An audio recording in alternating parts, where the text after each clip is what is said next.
అమ్మమ్మల కాలం నాటి పప్పుచారు ప్రిపేర్ చేసుకుందాము. రిక్వెస్టెడ్ వీడియో చూసిన తర్వాత మీకు నచ్చితే ఒక లైక్ చేయండి. ఇంకా పప్పుచారు ప్రిపరేషన్ విధానంలో మీకు తెలిసిన టిప్స్ షేర్ చేయండి. యూస్ఫుల్ టిప్స్ ఉన్నాయి అని అనిపిస్తే మీ ఫ్రెండ్స్కి, ఫ్యామిలీ మెంబర్స్కి షేర్ చేయండి. మీలో ఎవరైనా ఫస్ట్ టైం మన ఛానల్ చూస్తుంటే వీడియో చూశాక నచ్చితేనే సబ్స్క్రైబ్ చేసుకోండి. ఒక గ్లాస్ కందిపప్పు తీసుకున్నాను. కందిపప్పు శుభ్రంగా కడిగిన తర్వాత 2 గ్లాసెస్ వాటర్ యాడ్ చేసుకొని కుక్ చేసుకుందాం. ఎటువంటి సోడా ఉప్పులు ఏమి యాడ్ చేయకుండా త్వరగా కుక్ అయిపోతుంది. 2 గ్లాసెస్ వాటర్ యాడ్ చేసుకొని కొంచెం పసుపు, కొంచెం ఆయిల్. పసుపు, ఆయిల్, చింతపండు నానబెట్టుకుందాము. ఒకసారి క్లీన్ చేసి వాటర్ యాడ్ చేసి సోక్ చేసుకుందాం. చెన్నుల్లిపాయలు ఉన్నాయని సోక్ చేసుకుని యాడ్ చేస్తాను పప్పుచారులో. కంపల్సరీ ఏం కాదు, ఉంటే యాడ్ చేసుకోండి అంతే. వాటర్లో సోక్ చేసి ఉంచేస్తే తొక్క అనేది త్వరగా వచ్చేస్తుంది. ఇప్పుడు ఇలాగ ఈ సోక్ చేసాము, ఈ వాటర్, ఈ ఆయిన్ పీలు ఇవన్నీ వస్తాయి కదా, స్ట్రైన్ చేసి నార్మల్ వాటర్ యాడ్ చేసి మొక్కలకు పోయచ్చు.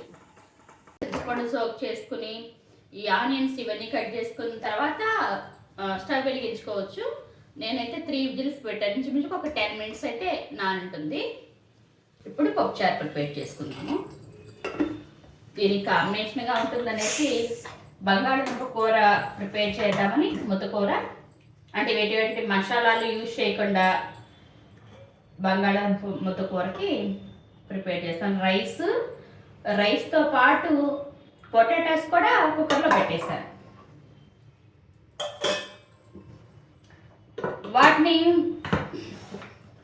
వాటర్లో, అదే బంగాళదుంపలు మాత్రం వాటర్లో వేయకుండా ప్రిపేర్ చేసుకుంటే టేస్ట్ బాగుంటుంది, చప్పగా ఉండకుండా.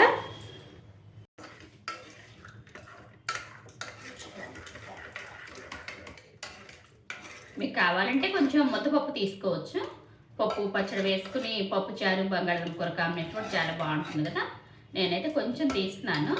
తీసి ఆ పప్పులో సాల్ట్ యాడ్ చేస్తాను. సముద్ర ఉప్పు యాడ్ చేస్తున్నాను.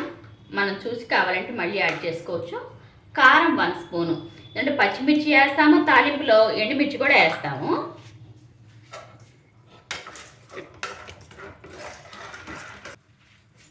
ఉల్లిపాయ ముక్కలు, కరివేపాకు, చెన్నుల్లిపాయలు, టొమాటో,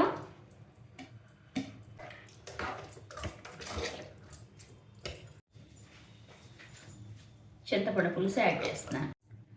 నేనైతే హ్యాండ్ తోటే ఒకసారి స్క్వీజ్ చేస్తాను. మీరు గరిటెతో కూడా సాఫ్ట్ చేసుకోవచ్చు. ఆ టమాటాలు ఒకసారి ఇలా పిచ్చినట్టుగా వేస్తే ఈ చింతపండుకి ఆ టమాటాకి డిఫరెంట్ టేస్ట్ బాగుంటుంది. 2 గ్లాసెస్ వాటర్ యాడ్ చేస్తాను, అంటే 1/2 లీటర్ ఉంటాయి.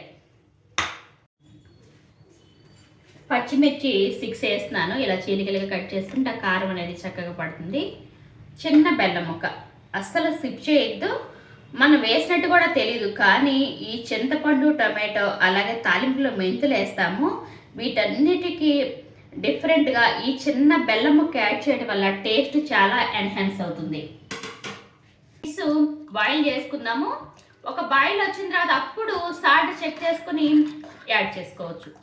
బాయిల్ అయినలోపు నేను బంగాళదుంప కూర ప్రిపేర్ చేసుకుంటాను. ఇది మనం నెక్స్ట్ వీడియోలో చూద్దాం. పప్పుచారు మరిగేలోపు బంగాళదుంప కూర కూడా రెడీ అయిపోయింది. పొటాటో కర్రీ ప్రిపేర్ చేశాను కదా, ఆ పాన్లోనే తాలింపు పెట్టేసుకుందాం. 1 స్పూన్ ఆయిల్, 1 స్పూన్ నెయ్యి,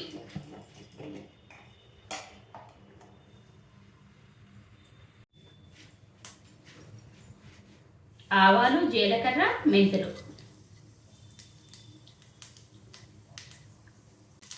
ఎండుమిర్చి, కరివేపాకు, పొట్టుతో సహా క్రష్గా దంచిన వెల్లుల్లి, ఉల్లిపాయలు, చిటికెడు ఇంగువ. మీకు ఇష్టం లేకపోతే స్కిప్ చేసేయచ్చు.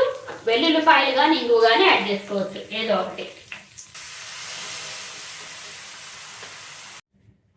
కొత్తిమీర యాడ్ చేస్తున్నాను. మనం వేసిన 1 స్పూన్ రాక్ సాల్ట్ కాకుండా ఇంకొక 1 స్పూను సాల్ట్ యాడ్ చేస్తున్నాను. మీరు పులుసు అది పోసి బాయిల్ అవుతున్నప్పుడు కూడా చెక్ చేసుకుని యాడ్ చేసుకోవచ్చు. కానీ మనకి బాగా పుల్లగా ఉండదు, అలాగే చప్పగా ఉంటుంది, బాగుంటుంది. నోటికి ఏమి రుచించినప్పుడు ఇలా పప్పుచారు పెట్టుకోండి, మీరే చెప్తారు చాలా బాగుందని. అలాగే ఇంట్లో కూరగాయలు ఏమీ లేనప్పుడు ఇలా టేస్టీగా పప్పుచారు ప్రిపేర్ చేసుకుంటే అన్నం మొత్తం ఈ పప్పుచారుతో తింటారు. పప్పుచారుతో పాటు మనం ప్రిపేర్ చేసిన బంగాళదుంప కర్రీ కూడా మన ఛానల్లో ఉంది, మీకు ఎవరికైనా కావాలంటే కనుక చూడండి. ఇలాగా పప్పుచారు మిక్స్ చేసుకుని, ఈ పచ్చిమిరపకాయ కూడా మనకు కారం ఉండదు. Thanks for watching the video. మరో మంచి వీడియోతో మళ్ళీ కలుద్దాం.